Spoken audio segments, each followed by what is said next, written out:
Human body and organ system. तो चलिए शुरू करते हैं। हमारी बॉडी के अंदर बहुत सारे ऑर्गन्स होते हैं, जैसे heart, lungs, stomach, brain etcetera.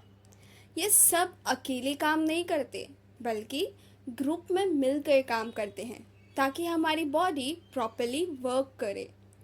हर ऑर्गन का अपना एक स्पेशल काम होता है, जैसे कुछ ऑर्गन्स डाइजेशन में हेल्प करते हैं, कुछ ब्रीथिंग में, कुछ ब्लड सर्कुलेशन में। जब ये सारे ऑर्गन्स मिलकर काम करते हैं, तभी हमारी बॉडी स्मूथली चलती है। अब आते हैं लाइफ प्रोसेसेस पर। ये वो इम्पॉर्टेंट एक्टिविटीज़ हैं जो हमें जीने के लिए ज़रूरी हैं, जैसे ब्रीथिंग, डाइजेशन, सर्कुलेशन, एक्सक्रीशन। अगर ये प्रोसेसेस बंद हो जाएं तो हमारी लाइफ पॉसिबल ही नहीं रहेगी, इसलिए इन्हें लाइफ प्रोसेसेस कहा जाता है। ऑर्गन्स का ग्रुप मिलकर एक ऑर्गन सिस्टम बनाता है, जैसे stomach plus intestine plus liver plus pancreas is equals to digestive system. Heart plus blood vessels is equals to circulatory system. तो एक ऑर्गन सिस्टम का काम होता है एक पर्टिकुलर फंक्शन को पूरा करना। हमारी बॉडी में कई इम्पॉर्टेंट ऑर्गन सिस्टम होते हैं: digestive system, respiratory system, circulatory system, nervous system, excretory system, reproductive system, skeletal system और मस्क्यूलर सिस्टम। तो स्टूडेंट्स, हमारी बॉडी एक टीम की तरह काम करती है। हर ऑर्गन और सिस्टम अपना रोल प्ले करता है। जब सब मिलकर काम करते हैं, तभी हम हेल्दी और एक्टिव रहते हैं। एनर्जी। सबसे पहले समझो एनर्जी क्या होती है। जैसे एक मशीन को चलने के लिए फ्यूल चाहिए होता है, वैसे ही हमारी बॉडी को चलने के लिए एनर्जी चाहिए होती है। ये एनर्जी हमारे सेल्स के अंदर बनती है। सेल्स को एनर्जी बनाने के लिए दो चीज़ें चाहिए होती है: सल्यूबल न्यूट्रिएंट्स जो फूड से मिलते हैं, ऑक्सीजन सांस लेने से मिलता है। इन दोनों का सप्लाई होता है डाइजेस्टिव सिस्टम, रेस्पिरेटरी सिस्टम और सर्कुलर सिस्टम में। तो बेसिकली ये तीन सिस्टम्स मिलके एनर्जी बनाने में हेल्प करते हैं। अब आते हैं रेस्पिरेशन पर। रेस्पिरेशन का मतलब सिर्फ सांस लेना और छोड़ना नहीं है। ये एक पूरा प्रोसेस है जिसमें ऑक्सीजन ली जाती है और एनर्जी बनती है। इसके तीन मेन स्टेप होते हैं। Number 1, external respiration. जब हम बाहर से हवा लेते हैं, इनहेलेशन, और अंदर की हवा बाहर छोड़ते हैं, एक्सहेलेशन, उसे एक्सटर्नल रेस्पिरेशन कहते हैं। हवा नोज से जाके ट्रैकिया के थ्रू लंग्स पे पहुंचती है। यहाँ पर ऑक्सीजन ब्लड के हीमोग्लोबिन से कंबाइन होती है। ये प्रोसेस ब्रीथिंग और गैसियस एक्सचेंज दोनों इन्वॉल्व करता है। सिंपल वर्ड्स में, external respiration is equals to सांस लेना और लंग्स में गैस एक्सचेंज होना। इंटरनल रेस्पिरेशन, ये प्रोसेस बॉडी के सेल्स के अंदर होती है। यहाँ ऑक्सीजन ब्लड से सेल तक जाती है और कार्बन डाइऑक्साइड सेल से ब्लड में वापस आती है। इसमें ब्रीथिंग नहीं होती, सिर्फ गैस एक्सचेंज होती है। यही ऑक्सीजन सेल्स के अंदर एनर्जी बनाने में काम आती है। सिंपल वर्ड्स में, internal respiration is equals to oxygen का सेल्स में जाना और CO2 का बाहर आना। सेल्यूलर रेस्पिरेशन, ये सबसे इम्पॉर्टेंट स्टेप है। इसमें सेल्स के अंदर ग्लूकोज और ऑक्सीजन मिलकर रिएक्ट करते हैं।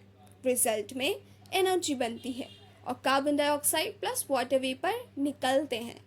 ये एक्स्ट्रा प्रोडक्ट्स बॉडी से एक्सहेलेशन के टाइम बाहर छोड़ दिए जाते हैं।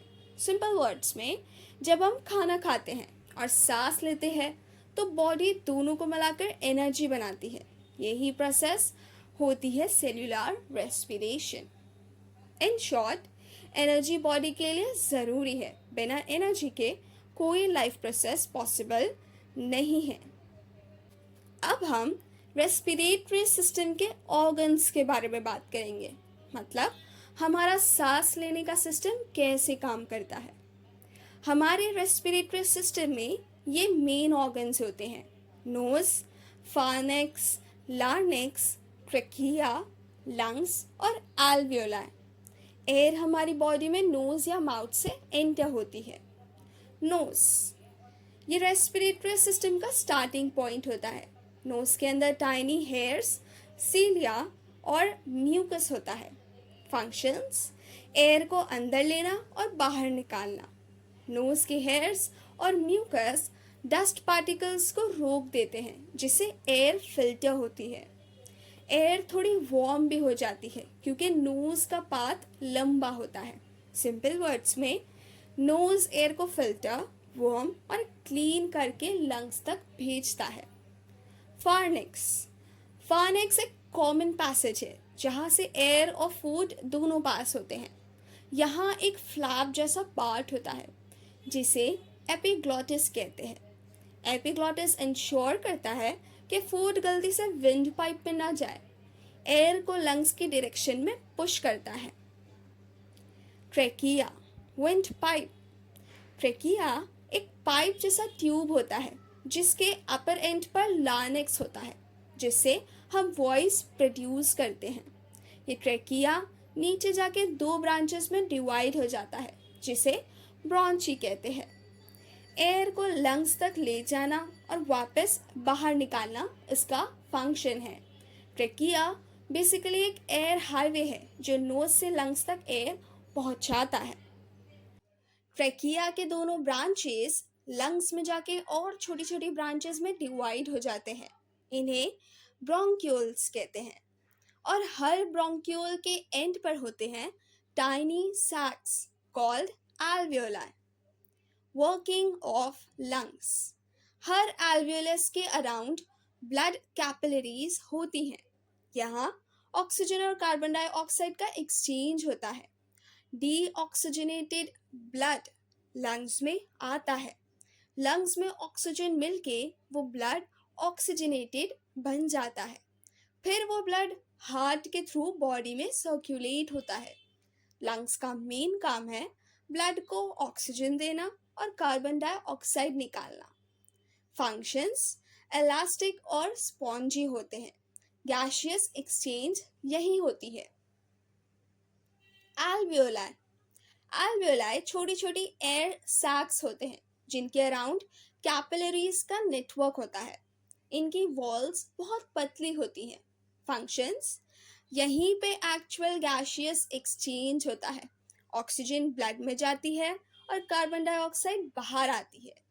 एल्वियोलाई को तुम मिनी बलून्स समझ लो जो एयर को एक्सचेंज करते हैं।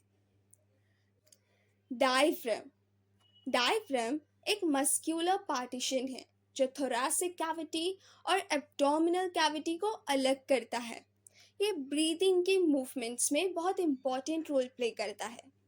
जब डायफ्राम नीचे जाता है और रिब्स ऊपर उठती है तो चेस्ट कैविटी में प्रेशर कम हो जाता है, एयर अंदर जाती है। जब डायफ्राम ऊपर उठता है यानी रिलैक्स होता है और रिब्स अपनी जगह वापस आती है, प्रेशर बढ़ता है, एयर बाहर निकलती है, एक्सहेलेशन। सो डायफ्राम एक पंप की तरह काम करता है जो एयर को अंदर बाहर मूव करता है। इन शॉर्ट, नोज एयर को फिल्टर करता है। फार्नेक्स एयर और फूड के रास्ते को कंट्रोल करता है। ट्रेकिया एयर का मेन पैसेज। लंग्स ब्लड को ऑक्सीजन देते हैं। एल्वियोलाई एक्चुअल गैस एक्सचेंज होता है। डायफ्राम एयर के मूवमेंट में हेल्प करता है।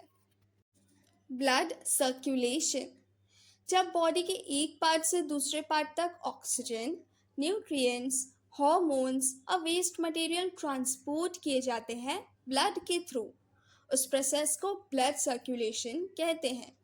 सिंपल वर्ड्स में, ब्लड सर्कुलेशन का मतलब है बॉडी के अंदर मटेरियल्स का transport system. Main organs of circulatory system: heart, arteries, veins, capillaries, blood cells. इनमें से हार्ट, ब्लड वेसल्स और कैपिलरीज मेन ऑर्गन्स माने जाते हैं। ह्यूमन हार्ट, हार्ट हमारी बॉडी का मेन पंपिंग ऑर्गन है। साइज अपने फिस्ट के बराबर। Weight around 330 grams. Structure 4 chambers, upper two right और left atrium, lower to right और लेफ्ट वेंट्रिकल। पेरिकार्डियम एक डबल लेयर्ड कवर जो हार्ट को प्रोटेक्ट करता है। हार्ट मसल्स कार्डियक मसल्स होते हैं, ये इनवॉलेंट्री और रिदमिक बीट करते हैं। Blood flow in the heart, let's understand step by step. Right atrium receives deoxygenated blood from the whole body through superior and inferior vena cava. Right ventricle pumps this deoxygenated blood to the lungs via the pulmonary artery ताकि वहाँ oxygen मिल सके। Left atrium receives oxygenated blood from the lungs through the pulmonary vein. Left ventricle pumps this oxygen rich blood to the entire body through the aorta, main artery. इस process में right side में deoxygenated blood होता है और left side में oxygenated blood. Valves ensure करते हैं कि ब्लड एक ही डायरेक्शन में फ्लो करे, वापस न जाए। ब्लड वेसल्स, ब्लड वेसल्स वो रास्ते हैं जिनके थ्रू ब्लड बॉडी में घूमता रहता है। Arteries carry blood away from the heart, walls thick होती हैं ताकि हाई प्रेशर से हैंडल कर सके। नो वेव्स होते हैं, यूजुअली ऑक्सीजनेटेड ब्लड कैरी करते हैं। Example aorta. Veins carry blood towards the heart, walls thin होती हैं। वेव्स प्रेजेंट होते हैं ताकि ब्लड वापस न आए। यूजुअली डीऑक्सीजनेटेड ब्लड कैरी करते हैं। एग्जाम्पल वीना कावा। कैपिलरीज आर्टरीज और वेन्स को कनेक्ट करती हैं, बहुत पतली होती है। यहीं पर एक्सचेंज ऑफ गैसेस और न्यूट्रिएंट्स होता है। ऑक्सीजन, ग्लूकोज, विटामिन्स, हार्मोन्स सब सेल्स तक यहीं से पहुंचते हैं और वेस्ट मटेरियल बाहर निकलते हैं। कैपिलरीज बॉडी के डिलीवरी बॉयज की तरह है, हर सेल तक ऑक्सीजन और न्यूट्रिएंट्स पहुंचाते हैं और वेस्ट ले जाते हैं। ब्लड सर्कुलेशन, जब हार्ट ब्लड को पंप करके हर सेल तक भेजता है और फिर वही ब्लड वापस हार्ट में लौट कर आता है, उस प्रोसेस को ब्लड सर्कुलेशन कहते हैं। ये पूरा प्रोसेस हार्ट बीट्स की वजह से होता है।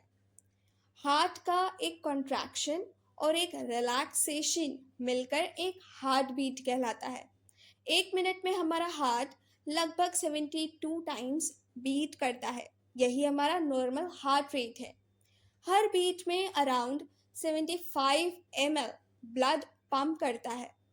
हर हार्ट बीट के टाइम एक साउंड आता है, ये साउंड हार्ट वाल्व्स के क्लोज होने से होता है।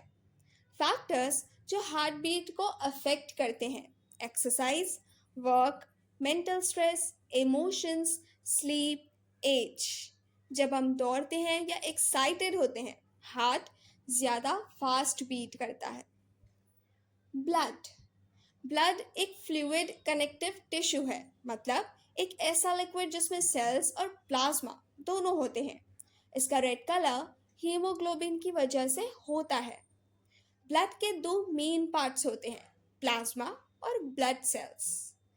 प्लाज्मा ये ब्लड का लिक्विड पार्ट है, इसका colour pale yellow, nature slightly alkaline, composition 90 to 92% water, 6 to 8% proteins, 1 to 2% salts. Plasma एक तरह का कैरियर लिक्विड है, यही हॉर्मोन्स, न्यूट्रिएंट्स और वेस्ट मटेरियल्स को सेल तक पहुंचाता है। ब्लड सेल्स, ब्लड में तीन मेन टाइप्स के सेल होते हैं। आरबीसीज, रेड ब्लड सेल्स, डब्ल्यूबीसीज, वाइट ब्लड सेल्स, प्लेटलेट्स, सभी रेड बोन मैरो में बनते हैं। आरबीसीज शेप स्मॉल, राउंड और न्यूक्लियस नहीं होता। Function oxygen transport, contain haemoglobin, count 50 to 60 lakh per cubic millimeter, life span 100 to 127 days। RBCs को हम बॉडी के ऑक्सीजन डिलीवरीज बॉयज समझ सकते हैं।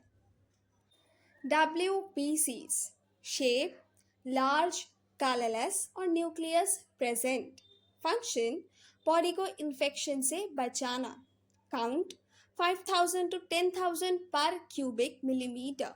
Types neutrophils, basophils, eosinophils, monocytes, lymphocytes. WBCs body के सोल्जर्स हैं। ये बैक्टीरिया और वायरसेस से लड़ते हैं।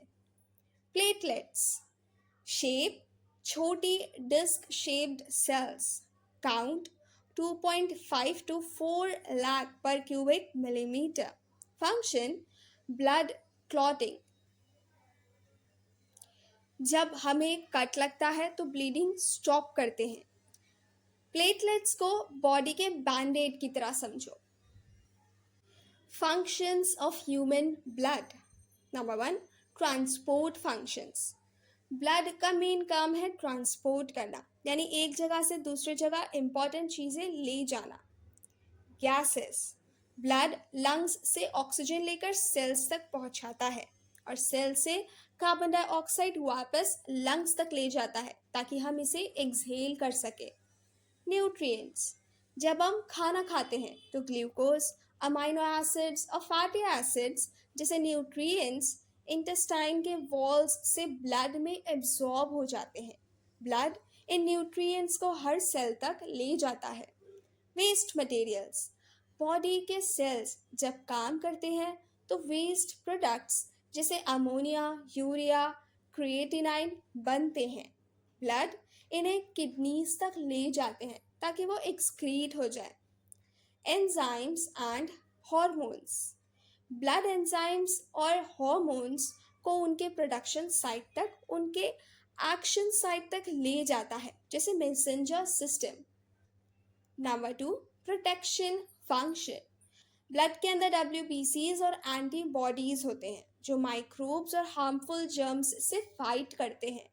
इसलिए ब्लड हमारे बॉडी को प्रोटेक्ट करता है, एक तरह से इम्यून सिस्टम का हीरो है। Number 3, thermo regulation. Blood body के टेम्परेचर को 37 डिग्री सेल्सियस के आसपास मेंटेन रखता है। जब बॉडी गर्म होती है वैसो डायलेशन होता है, हीट रिलीज होती है।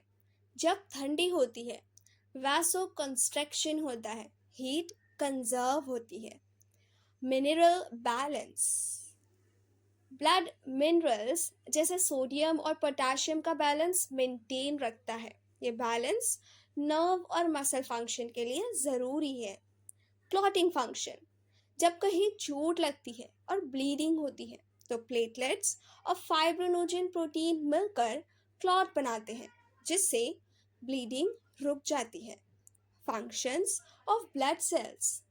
आरबीसीज हीमोग्लोबिन के साथ ऑक्सीजन और कार्बन डाइऑक्साइड का ट्रांसपोर्ट करते हैं। WBCs soldiers of the body, antibodies बनाते हैं और इन्फेक्शन से फाइट करते हैं। प्लेटलेट्स ब्लड क्लॉटिंग में हेल्प करते हैं जब चोट लगती है। In short, blood is equals to transporter plus protector plus thermo manager plus healer.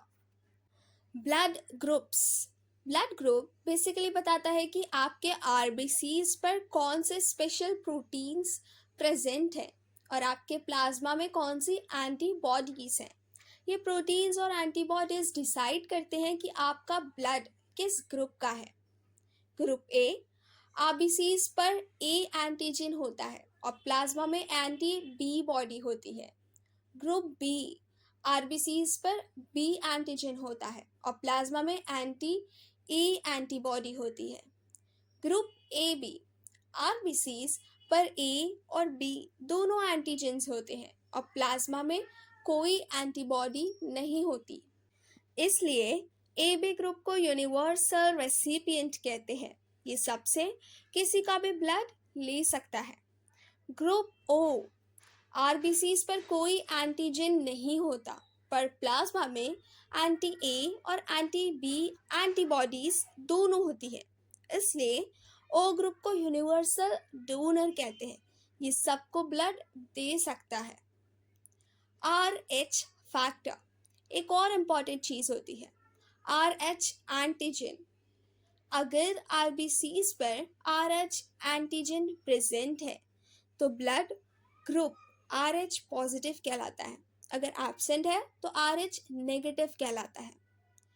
Combining ABO system with R H factor हमें मिलते हैं 8 groups, A positive A negative, B positive B negative, A B positive A B negative, O positive O negative. Blood groups genes से decide होता है, यानी heredity होता है। Blood groups genes से डिसाइड होता है, यानी हेरिडेटरी होता है। पेरेंट्स से बच्चों तक ट्रांसफर होता है। ब्लड ट्रांसफ्यूजन के टाइम डॉक्टर हमेशा डोनर और रिसीवर का ब्लड ग्रुप चेक करते हैं ताकि मिसमैच न हो। In short, blood groups depends on antigens on RBCs plus antibodies in plasma plus RH factor. Blood donation, सबसे पहले समझो, ब्लड को आर्टिफिशियली बनाया नहीं जा सकता, मतलब लेबोरेटरी में कोई मशीन से ब्लड रेडी नहीं होता। इसलिए जब किसी को ब्लड की ज़रूरत होती है, एक्सीडेंट, सर्जरी या सीरियस इलनेस में, तो हेल्दी लोग अपना ब्लड डोनेट करते हैं। जब एक इंसान से लिया गया ब्लड दूसरे इंसान को दिया जाता है, इस प्रोसेस को ब्लड ट्रांसफ्यूजन कहते हैं। From where blood comes, blood banks.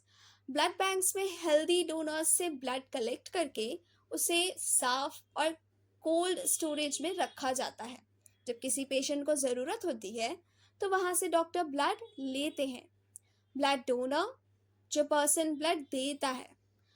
Recipient, जिसे ब्लड मिलता है, यानी पेशेंट। हु नीड्स ब्लड, यानी ब्लड ट्रांसफ्यूजन की ज़रूरत किसे होती है। Accident victims, surgery patients, thalassaemia, anaemia और कैंसर के पेशेंट्स, प्रेग्नेंट लेडीज़ के डिलीवरी के टाइम अगर ब्लड लॉस हो। Facts about blood donation. एक बार डोनेशन में लगभग 350 ml ब्लड लिया जाता है। प्रेग्नेंट और नर्सिंग मदर्स ब्लड डोनेट नहीं कर सकती। 18 से 60 ईयर्स के बीच के हेल्दी लोग ब्लड डोनेट कर सकते हैं। एक पर्सन साल में 3 से 4 बार ब्लड डोनेट कर सकता है। 1 अक्टूबर को हर साल national voluntary blood donation day मनाया जाता है। कंक्लूजन, ब्लड डोनेशन एक नोबल और लाइफ सेविंग एक्ट है। एक छोटी सी बॉटल ब्लड किसी की जान बचा सकती है। सो रिमेंबर, एक ड्रॉप ऑफ ब्लड एक लाइफ के बराबर है। Blood pressure. ब्लड प्रेशर मतलब वो फोर्स जो ब्लड आर्टरीज के वॉल्स पर लगाता है जब वो बॉडी में फ्लो करता है। ये प्रेशर हार्ट के पंपिंग एक्शन से क्रिएट होता है। सो जब हार्ट कॉन्ट्रैक्ट करता है यानी पंप करता है तब ब्लड प्रेशर ज़्यादा होता है, और जब हार्ट रिलैक्स करता है तब प्रेशर कम होता है। Types of blood pressure. Systolic pressure, जब हार्ट कॉन्ट्रैक्ट करके ब्लड पंप करता है। डायस्टोलिक प्रेशर, जब हार्ट रिलैक्स करता है। स्फेग्मोमेनोमीटर, ये वो मशीन होती है जिससे ब्लड प्रेशर मेजर किया जाता है। इसमें एक कफ होती है जो हाथ के ऊपर बांधी जाती है और एयर पंप से प्रेशर मेजर होता है। अगर blood pressure 140 over mm mercury से ऊपर हो जाए तो उसे हाइपरटेंशन यानी हाई बीपी कहते हैं। इससे ब्लड वेसल्स और हार्ट पर एक्स्ट्रा प्रेशर पड़ता है। अगर कंट्रोल न किया जाए तो ये कॉज बन सकता है paralysis, heart problems, even death in severe cases. So हमेशा अपना बीपी चेक करते रहो और हेल्दी लाइफस्टाइल फॉलो करो, जैसे कम नमक, स्ट्रेस फ्री लाइफ और रेगुलर एक्सरसाइज। हीमेटोलॉजी एक ब्रांच है मेडिकल साइंस की जो ब्लड और उसके डिसीजेस का स्टडी करती है। इसमें कवर होता है ब्लड के कंपोनेंट्स का स्टडी, यानी आरबीसीज, डब्ल्यूबीसीज, प्लेटलेट्स। हीमेटोपोइटिक ऑर्गन्स जो ब्लड सेल्स बनाते हैं, जैसे बोन मैरो। ब्लड डिसीजेस का डायग्नोसिस और ट्रीटमेंट, यानी हेमेटोलॉजी के डॉक्टर्स वो एक्सपर्ट्स होते हैं जो ब्लड रिलेटेड प्रॉब्लम्स को समझते और ट्रीट करते हैं।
हाँ, वीडियो को लाइक, शेयर और चैनल को सब्सक्राइब करना मत भूलना।